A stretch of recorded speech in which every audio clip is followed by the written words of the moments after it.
Herzlich willkommen, sehr geehrte Damen und Herren. Danke, dass Sie eingeschaltet haben. Mein heutiger Interviewpartner ist Herr Einhäuser. Falls Sie das Einführungsvideo noch nicht angesehen haben, bitte ich Sie, das nachzuholen. Ein sehr spannendes Einführungsvideo, um auch ein wenig Kontextinformationen über die Person und das Unternehmen zu bekommen. Herzlich willkommen, Einhäuser. Danke für die Einladung. Wir haben uns ja als Thema heute vorgenommen, Finanzen, Controlling im weitesten Sinne. Schauen wir mal, wohin das Gespräch uns führt, in welche Ecken. Das Thema ist riesig, kann man sich leicht verlaufen. Aber ich bin recht zuversichtlich, dass wir das entsprechend eingrenzen können und auch voranschreiten können. Ja, das Thema Finanzen, Controlling, wenn Sie gestatten, fange ich mit einer Einführung an. Meine Beobachtung, dass das eine der wichtigsten Themen im Unternehmen ist, aber gerade beim Mittelstand das Thema gar nicht so selten sehr stiefmütterlich besetzt ist. Dass viele mittelständische Unternehmen das Thema irgendwie mit handhaben und gerade wenn Firmen in Schwierigkeiten geraten, sozusagen sogar kurz vor Pleite stehen, dass das Fehlen von Finanzen und das Management von Finanzen und Controlling einer der Hauptgründe ist. Und dennoch ist es so ferner liefen besetzt. Und das als Einführung vielleicht zu nehmen, um zu fragen, wie ist das bei Ihnen organisiert? Wann sind Sie als Geschäftsführer involviert? Wie haben Sie das organisatorisch im Unternehmen geregelt? Also ich stimme Ihnen zu, Finanzen, Controlling sind eigentlich das Wichtigste im Unternehmen, denn hier geht es um Fragen der Liquidität und ohne Liquidität keine Existenz eines Unternehmens. Vor dem Hintergrund haben Sie vollkommen recht. Hier sollte man sehr großen Wert drauf legen. Ich bin auch der Meinung, dass das Thema Controlling vielleicht ähnlich wie Marketing wie eine Wolke über sämtlichen Bereichen eines Unternehmens schwebt und alle Bereiche durchdringt. Es gibt ein Controlling des Marketing, es gibt ein Controlling der Produktion, es gibt ein Controlling des Vertriebs. All diese Bereiche werden letztendlich auch vom Controlling abgedeckt und bearbeitet. Und ich stimme Ihnen natürlich auch zu, das Controlling ist ein Instrument, das eigentlich historisch in Deutschland erst relativ spät erfunden wurde und auch spät eingeführt wurde und deswegen vielleicht auch nicht die Tradition hat, wie es in anderen Unternehmen der Fall ist. Bei uns im Hause ist das Controlling im Bereich Rechnungswesen mit angesiedelt. Wir müssen auch sagen, dadurch, dass wir die letzten Jahre immer wieder gewachsen sind Mitarbeiter aus dem Controlling immer wieder in Fachabteilungen dann abgezogen worden, wo sozusagen sie Feuerwehr spielen mussten und Verantwortungsbereiche übernehmen mussten. Und man hat immer wieder junge Leute im Controlling-Bereich nachgezogen. Aber wir sind so besetzt, dass das Controlling in der Geschäftsleitung ganz maßgeblich mit aufgehängt ist, dass monatlich in Reports aus dem Controlling-Bereich die verschiedensten Reports geliefert werden, teilweise dann auch von den Kollegen aus der Geschäftsleitung selbst auch noch überarbeitet und letztendlich dann in Geschäftsleitungsrunden präsentiert werden, sodass man im Grunde über die aktuelle Entwicklung des Unternehmens im Bilde ist. Was sicher auch sehr wichtig ist, ist das strategische Controlling, nämlich die Fragestellung, wo geht die Reise hin und sind die operativen Maßnahmen, die ergriffen werden, dienen sie auch dazu, den strategischen Zielen zu dienen. Das sind Themen, die häufig etwas unterentwickelt sind. Ja, das ist in der Tat so. Also bei Ihnen sind die in der Deutlichkeit auch tatsächlich besetzt. Bei uns sind zwei Mitarbeiter ausschließlich mit Controlling-Aufgaben betraut, die im Grunde kontinuierlich Reports liefern zu den verschiedensten Themen. Es gibt immer wieder, Controlling hat ja auch die Funktion, beim Steuern zu helfen, wenn irgendwo Schwachstellen entstehen und dann sozusagen tiefergehende Analysen anzustellen, wenn in bestimmten Bereichen Dinge nicht so gut funktionieren. Und das Controlling hat die Aufgabe, hier Vorschläge zu erarbeiten, wie Dinge verbessert werden können. Es ist, das freut mich sehr, so zu hören und auch diese Antwort, weil manchmal man, auch da, wo man Controlling vorfindet, man den Eindruck gewinnt, dass letzten Endes der Controller bereits bestehende Zahlen, systemseitig generierte Zahlen, letzten Endes einfach nur bunt aufbereitet und nicht mehr passiert als das. In meinem früheren Leben als Banker da hat man sehr häufig Zahlen vorgelegt bekommen, wo man dann ganz genau sehen konnte, die sind halt von irgendjemandem im Unternehmen rausgelassen worden, ein bisschen aufbereitet, vielleicht sogar ein Diagramm daraus erstellt, aber letzten Endes nicht wirklich jemand was Detaillierteres dazu sagen konnte. Also genau die Funktion, die Sie beschrieben haben, jemand, der sich tatsächlich mit den Zahlen beschäftigt und auch mal intern hinterfragt, können die stimmen, was sagen die aus eigentlich, was bedeutet das genau, das, was wir jetzt gerade vorgelegt bekommen haben? Ja, es ist natürlich schon so, das kann ich auch aus der Entwicklung unseres Unternehmens heraus sagen, wenn Sie eine sehr einfache Unternehmensstruktur haben, dann sind Sie manchmal mit wenigen Zahlen schon in der Lage, das Unternehmen einigermaßen ordentlich zu steuern. Aber wenn ein Unternehmen anfängt, komplexer zu werden, verschiedenartige Leistungen erstellt werden, verschiedene Produktions- und Leistungsbereiche entstehen. Bei uns ist es zum Beispiel so, wir haben 2 Produktionsstandorte für Schokoladen, Nougat, Marzipanprodukte.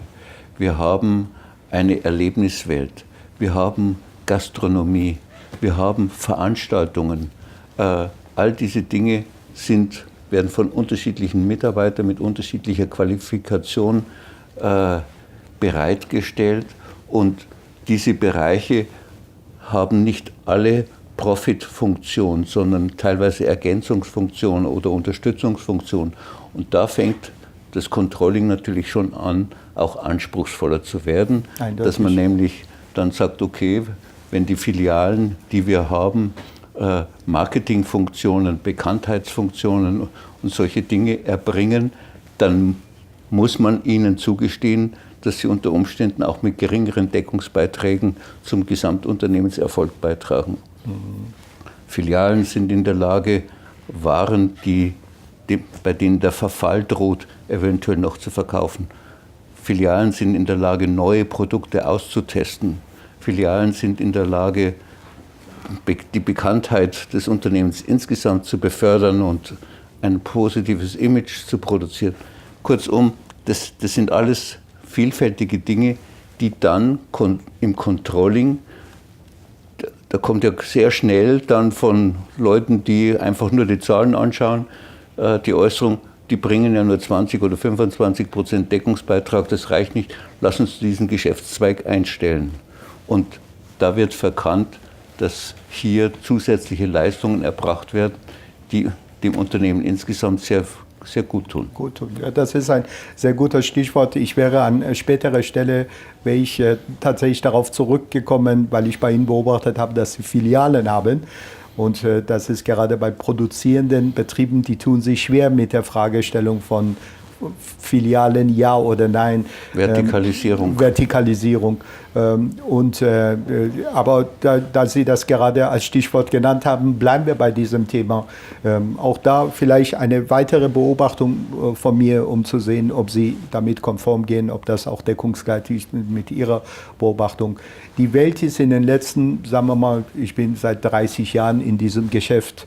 In diesen 30 Jahren habe ich eine sehr spannende Entwicklung beobachtet. Meine ersten Kunden waren Firmenkunden, die ich analysiert habe und begleitet habe, waren Ende der 80er, 1980er.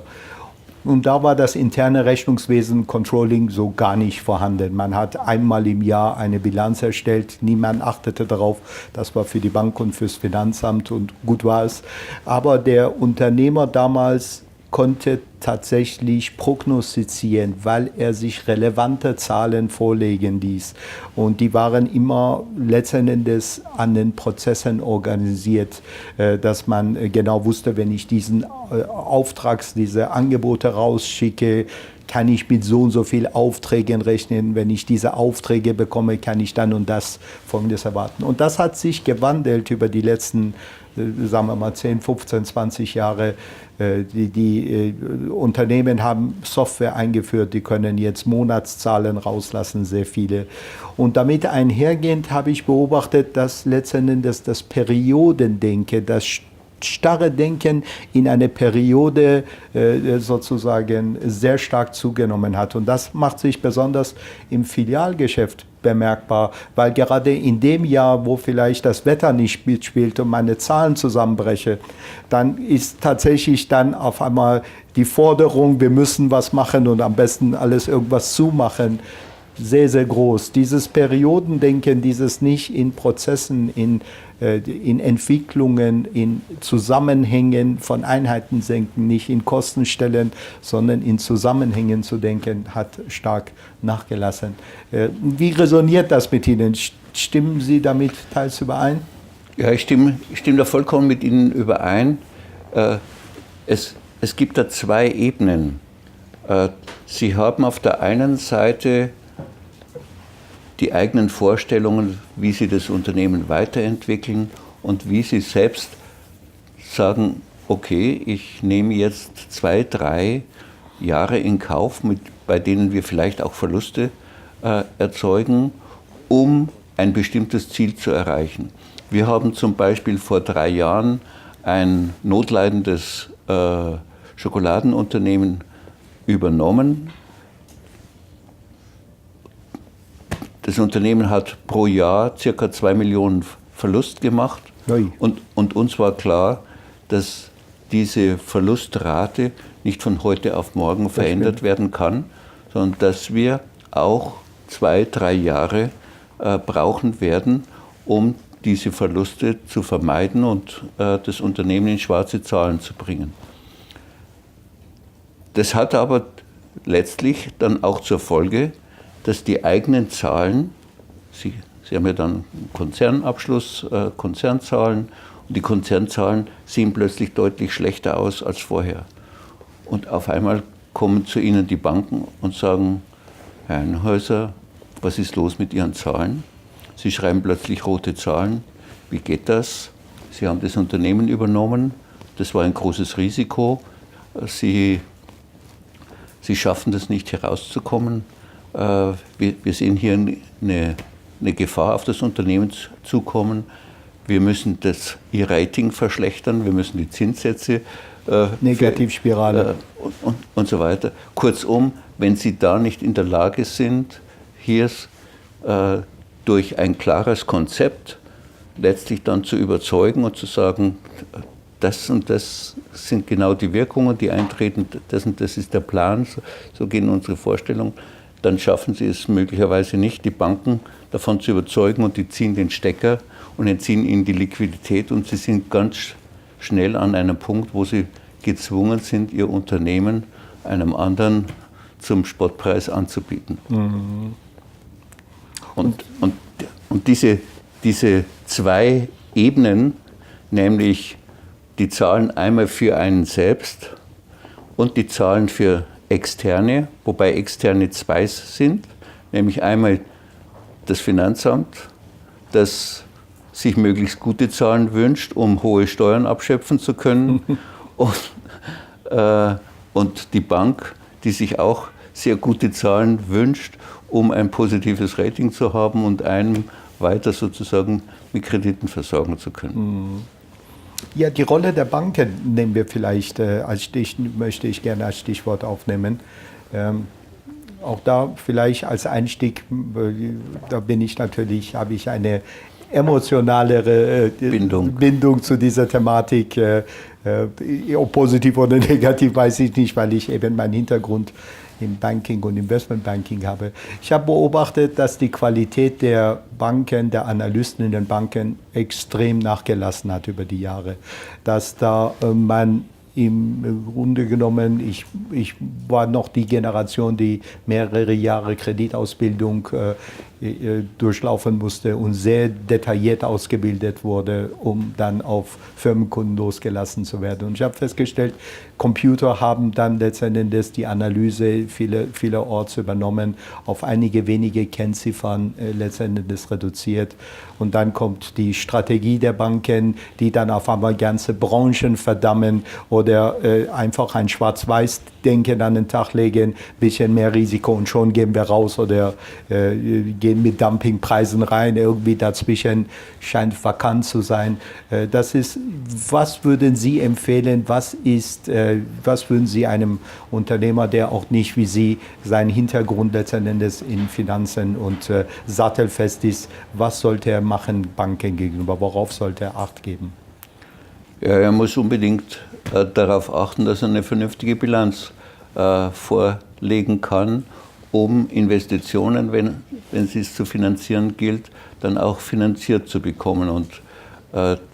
Und eine vernünftige Bilanz sieht, um es stark zu reduzieren, so aus: gute Eigenkapitalquote und gute Ertragslage. Ein gutes EBITDA, vielleicht auch noch ein gutes EBIT.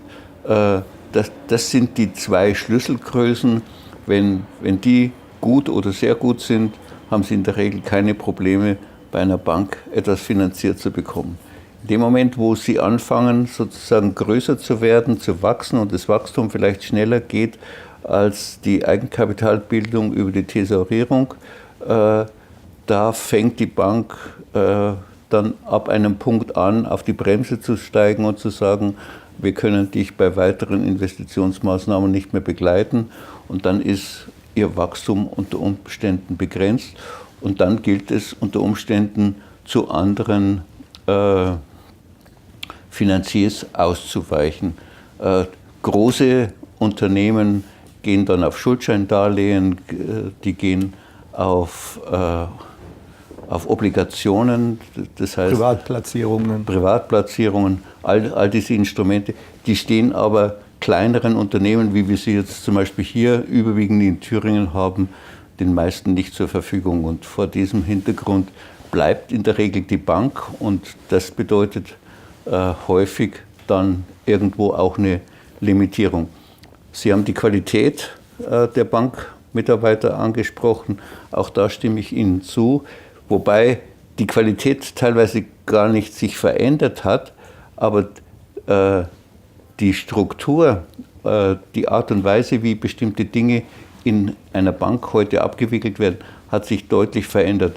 Der einzelne Firmenkundenbetreuer ist nicht mehr derjenige, der die Bilanz auswertet, sondern der Firmenkundenbetreuer gibt einer anonymen Einrichtung, teilweise sogar außer Haus, nicht einmal hausintern, sondern Fremde, erstellen ein sogenanntes Rating.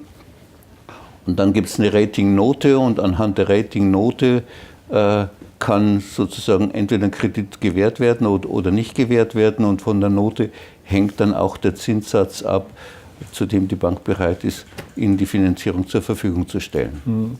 Wissen Sie, wie Ihr Rating zustande kommt? Ja, ich frage teilweise auch und erlebe dann teilweise die verrücktesten Dinge. Einmal hat mich eine Bank gesagt, mein Rating ist sehr schlecht, und dann habe ich gefragt, warum habe ich hier so eine schlechte Ratingnote? Ja, weil Sie den Zahlungsverkehr nicht über unser Haus leiten, sondern über ein anderes Institut. Dann habe ich gesagt, dem können Sie abhelfen, Sie müssen Ihre Überweisungsgebühren verändern, und dann kommen wir auch hier wieder ins Geschäft. Ich will an diesem Beispiel verdeutlichen, dass manchmal ganz verrückte Komponenten eine wesentliche Rolle bei der Beurteilung spielen, an die man unter Umständen vorher überhaupt nicht gedacht hat. Ja, ich war bei meinen ehemaligen Arbeitgebern immer wieder überrascht, wie häufig die Entscheidung, in ein Unternehmen nicht mit Krediten zu investieren, gar nichts mit dem Unternehmen zu tun hatte, sondern mit einem Vorbehalt der ganzen Branche gegenüber, ja, richtig, beispielsweise. was ja dann eben nichts mit dem Rating des Unternehmens zu tun hat. Das ist all diese Faktoren, die letzten Endes das erschweren, zu beurteilen zu können, ob man eine Chance hat, zu wachsen. Man muss sozusagen Henne und Ei. Ich muss eine bestimmte Vorstellung davon haben, ob mir Finanzierungsmittel zur Verfügung stehen, um das bei der Entscheidung zu berücksichtigen, ob ich investiere. Aber Banken möchten dann letzten Endes, dass die Investition und die Konsequenzen der Investition bereits feststehen, damit sie beurteilen können, ob sie die Investition begleiten. Ist also eine sehr paradoxe Situation, die man manchmal vorfindet. Gerade das Thema Branchen. Hier in Thüringen hat der Wirtschaftsminister vor einigen Jahren den Auftrag erteilt, zu erforschen, welche Branchen hier in Thüringen besondere Wachstumschancen haben.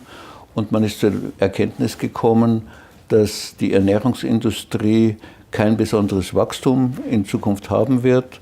Und diese Äußerung in dem Report hat letztlich dazu geführt, dass dann die Thüringer Aufbaubank ihre Programme auf bestimmte Branchen ausgerichtet hat und die besonders gefördert werden, und die anderen Branchen, die als nicht zukunftsträchtig angesehen werden, die werden ausgegliedert, was wiederum zur Folge hat, dass die Banken, die sich die Förderprogramme anschauen, dann sagen, okay, das satteln wir auch drauf, wir fördern nur noch die Projekte, die auch vom Thüringer Ministerium als förderwürdig angesehen werden, und schwuppdiwupp ist man plötzlich in einem Karussell, das sich nach unten dreht. Ja, und ist ja Ernährungsindustrie sehr spannend, das wusste ich nicht. Das ist ja auch bekanntlich, die Menschheit nimmt ja rapide ab, also warum soll es der Ernährungsindustrie gut gehen? Natürlich. Ja.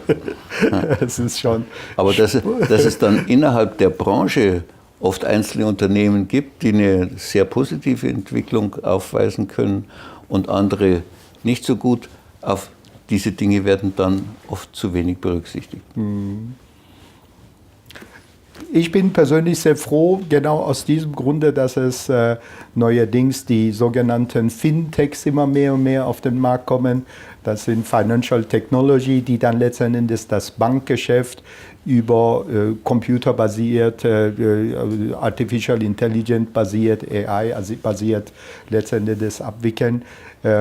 Die haben vielleicht für den Zuschauer interessant, der sich mit der Thematik nicht beschäftigt. Im kontinentaleuropäischen Raum haben wir es letzten Endes mit dem Begriff Risiko dergestalt zu tun, dass man Risiko eingeht oder nicht. Es ist eine Geld verlieren oder nicht in dieser Art von Definition. Und im anglosächsischen Raum ist Risiko letzten Endes immer eine Abweichung von einer Erwartung. Das heißt, es gibt keine schlechten Risiken, bei denen ich nicht dabei bin, sondern Risiko ist immer eine Frage vom Preis, der Zinssatz, den ich zahle. Und die Fintechs haben eine anglosächsische Sichtweise, das heißt, die scheuen sich eben nicht, Risiken einzugehen, die verlangen halt, keine Ahnung, 20% Zinssatz, sagen kein Problem, Risiko ja, aber der Zinssatz dafür. Und dennoch bin ich sehr froh, dass diese Industrie wächst, dass da neue Teilnehmer dazukommen, die sich auch gegenseitig mit Wettbewerben, weil gerade das Paradoxe, das undurchsichtige Verhalten der traditionellen Banken letzten Endes dazu führt, dass man entweder Geld hat oder nicht, dann hat man lieber wenigstens Geld und zahlt dafür Zinsen, als kein Geld und pleite gehen. Ja, und so eine Entwicklung, die kann man eigentlich nur begrüßen, denn sie führt dazu, dass immer mehr privates Geld in solche Töpfe fließt, genau. Was am Ende dazu führt, dass dann auch die Zinssätze sinken, weil viele sagen, okay, da ist zwar ein gewisses Risiko da, aber ich bin bereit, dieses Risiko bereits für 10% einzugehen und ich will keine 15 oder 20%. Und auf diese Weise passt sich unter Umständen der Zinssatz den Marktzinssätzen zwar nicht ganz, aber doch deutlich mehr an, als das aktuell der Fall ist. Ja, genau. Auch vielleicht bleiben wir noch einen Satz bei den Banken. Vorbereitung auf ein Bankgespräch. sicherlich sozusagen, es gibt nicht finanznahe oder finanzaffine Menschen immer im Unternehmen. Ein Unternehmen kann von einem technikaffinen Unternehmer geführt werden. Das heißt, die Finanzzahlenaffinität ist nicht gegebenenfalls vorhanden.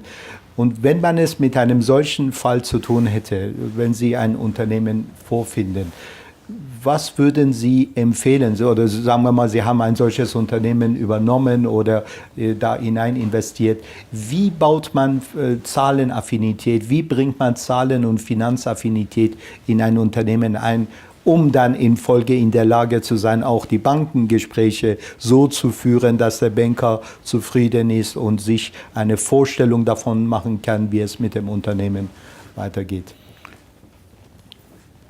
Sie haben ja in einem Unternehmen immer eine ganz bestimmte wirtschaftliche Situation.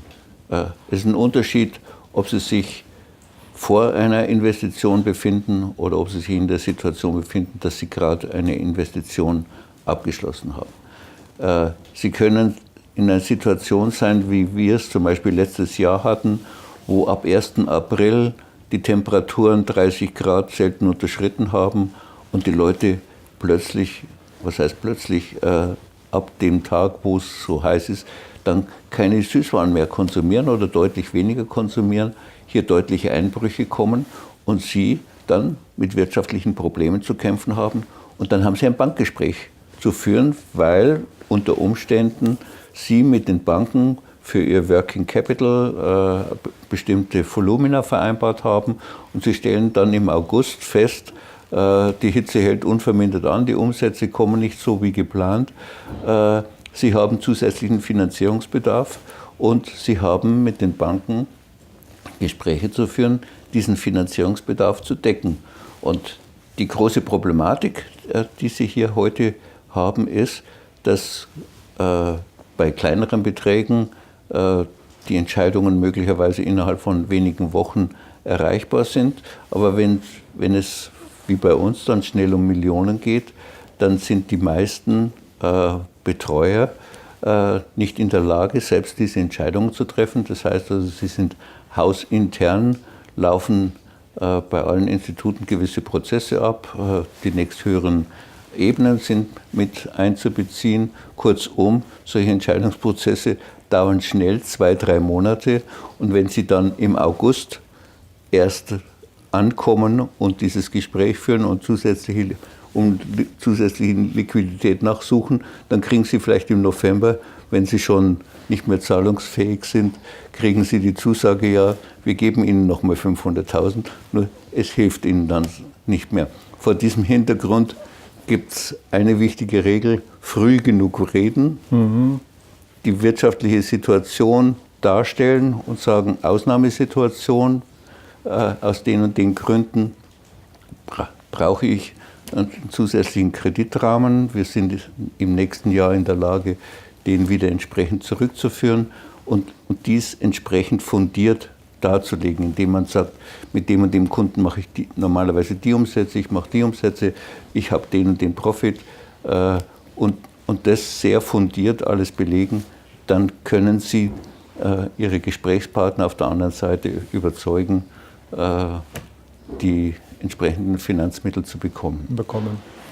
Wie sehen Sie den großen Markt? Es gibt neben dem Markt des Fremdkapitalgebers, von den Banken natürlich in Deutschland in erster Linie besetzt, den Markt von Eigenkapitalgebern, Private Equity Häuser, Hedgefonds, auch Privatpersonen, die sich mit ihrem eigenen Kapital, letztendlich Berater, die mit eigenem Geld reingehen und dergleichen.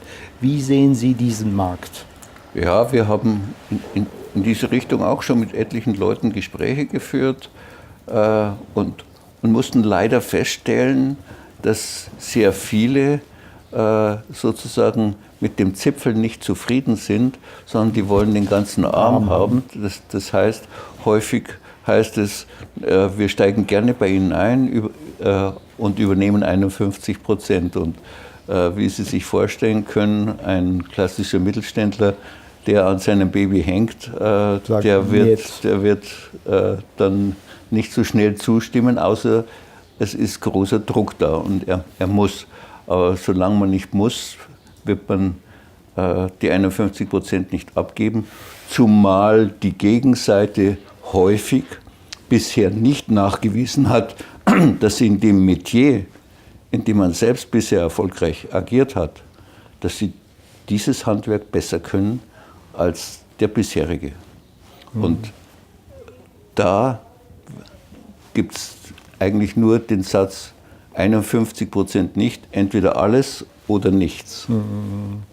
Das heißt also, wenn man sich dazu entschließen sollte, sozusagen das Unternehmen insgesamt abzugeben, dann kann man mit so einem eventuell reden. Wobei auch hier meine persönliche Meinung ist, wir sollten hier in der Region Thüringen versuchen, die gesunden Betriebe im Lande zu lassen und nicht irgendwelchen Finanzunternehmen zu überlassen. Und ich glaube auch, im Markt besteht durchaus ein Aufklärungsbedarf, weil das Offensichtliche manchmal nicht offensichtlich genug ist. Nämlich, dass wenn der Private Equity, der Eigenkapitalgeber, der Geld zur Verfügung stellt, manchmal einen sehr, sehr niedrigen, sogar Zinssatz aufruft und eben gewinnbeteiligt ist. Dass Gewinnbeteiligung eben bedeutet, dass man aus versteuertem Einkommen letzten Endes diese Rendite abführt, während man die Zinsen von den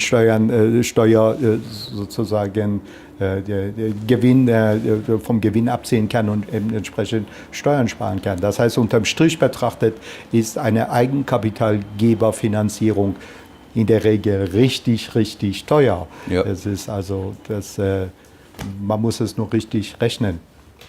Ja, das macht dann Sinn, wenn man starke Wachstumspotenziale hat, die sozusagen diese Differenz, die man da abzuführen hat, mehr als ausgleichen. Wenn ich meinetwegen heute vor der Situation wäre, ich spreche im Konjunktiv, Aldi kommt zu mir und sagt, wir wollen jetzt für 50 Millionen Euro bei euch die und die Produkte im Jahr kaufen und bei euch listen. Dann müsste ich die Hände heben und sagen, ich kann das nicht produzieren. Die Leistungsfähigkeit entspricht nicht. Aber wenn wir einen Vertrag machen, meinetwegen über 5 Jahre und so weiter, dann kann es durchaus sinnvoll sein, einen Privatinvestor ins Unternehmen reinzuholen und zu sagen, komm, beteilig dich mit 30 Millionen, dann können wir hier eine weitere Fabrik bauen, können die Produkte herstellen und ein Jahr später, wenn das Ganze vielleicht fertig ist, dann auch den Kunden entsprechend beliefern und haben dann nicht nur eine doppelt so hohe Rendite, sondern unter Umständen eine deutlich erhöhte Rendite, weil eine gewisse Kostendegression in der Verwaltung eintritt und hier sozusagen beide dann Spaß haben. Wäre es da an diesem fiktiven Beispiel zu bleiben, durchaus auch eine Option, Aldi als strategischen Investor versuchen zu gewinnen? Ja, das heißt, die Vermengung dieser Ebenen, Kunde sozusagen und Investition. Die Antwort ist hier nicht so ganz einfach zu stellen, denn Sie müssen sich die Frage stellen, wo stehe ich mit meiner Marke? Bin ich sozusagen Louis Vuitton oder bin ich ein einfacher Standard-Taschenhersteller?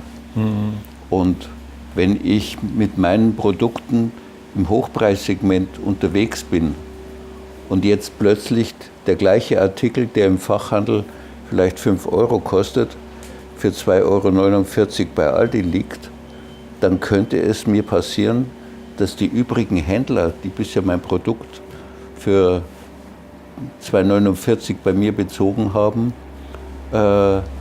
sagen, abspringen.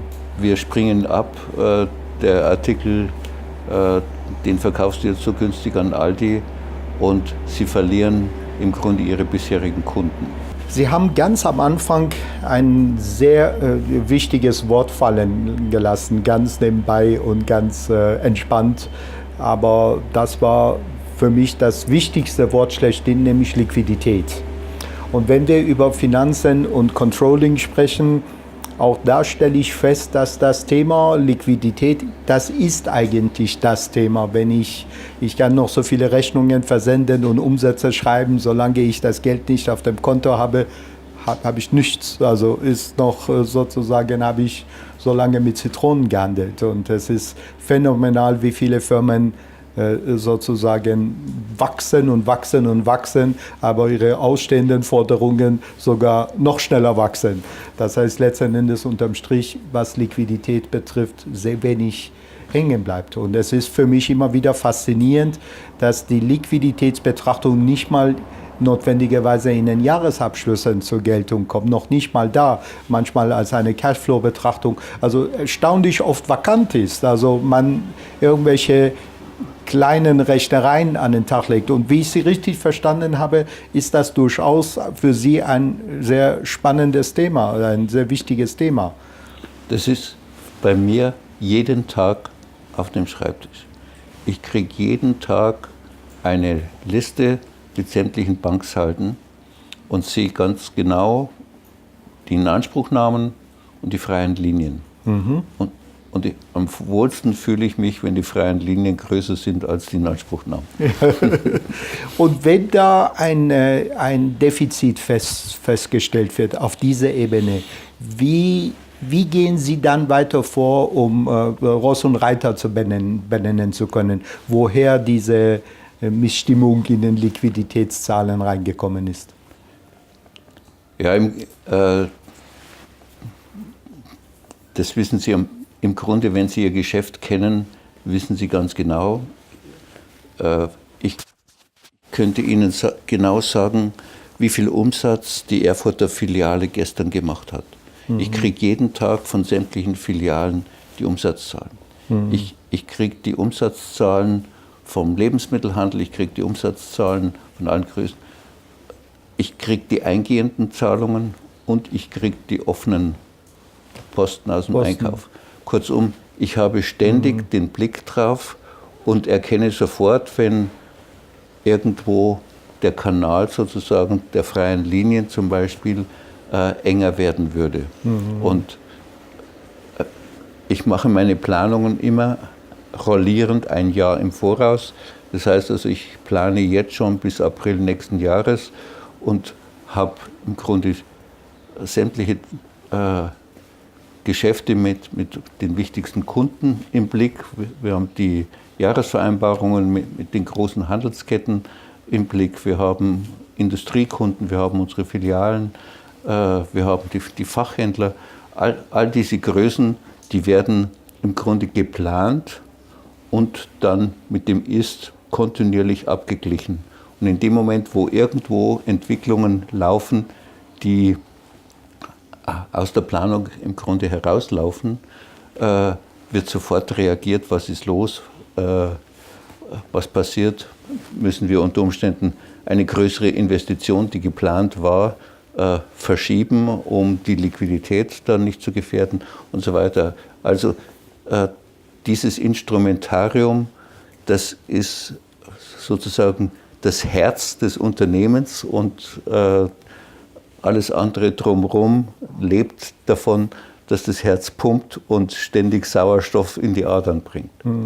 Sie haben tatsächlich genau das beschrieben, was ich versucht hatte in meiner Einführung zu verdeutlichen, wie sich im Laufe der Zeit die Sicht der Unternehmer oder der Geschäftsführung verändert hat. Das, was ich meinte, wie es damals war, ist genau das, was Sie jetzt beschrieben haben. Und der Manager von heute, nicht selten beobachte ich, dass er so gut wie gar nichts zu seinen Zahlen sagen kann. Denn um das zu können, muss er abwarten, bis jemand eine Periode gebucht hat und erst ihm die Zahlen vorlegt und er rückwirkend über die abgeschlossene Periode was sagen kann. Also es ist erschreckend für mich, wie wenige Unternehmer auf Anhieb sagen können, wie viel Umsätze die haben überhaupt. Also welche Größenordnungen die im laufenden Monat sind. Und wie sozusagen, ob ihre ausstehenden Forderungen, wenn man dann fragt, haben sie ausstehende Forderungen, wie hoch sind die? Ja, das muss ich mir anschauen. Es ist immer diese Antwort, dieses stiefmütterliches Behandeln eines der elementarsten Themen, taggenau zu wissen, wie gerade das Unternehmen tickt. Das ist für mich eine der frappierendsten Beobachtungen, die ich in Unternehmen mache. Ja, man versucht natürlich schon, hier keinen gigantischen Aufwand zu betreiben. Denn wenn Sie wissen, zum Beispiel, Sie haben einen monatlichen Zahlungsbedarf von meinetwegen 1,5 Millionen Euro und Sie haben offene Kreditlinien von 5 Millionen Euro, dann müssen Sie nicht nervös werden. Selbst wenn aus den 1,5 Millionen mal 1,6 Millionen werden. Das heißt also, Sie können eine ganze Weile sozusagen sich mit groben Zahlen.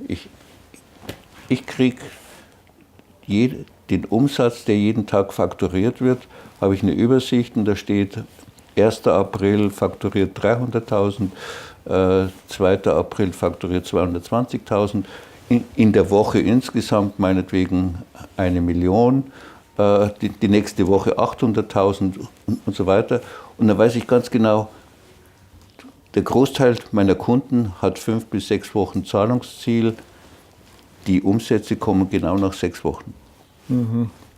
Und Sie haben, wenn Sie bonitätsmäßig einwandfreie Kunden haben, dann funktioniert das auch. Dann kommt auch das Geld.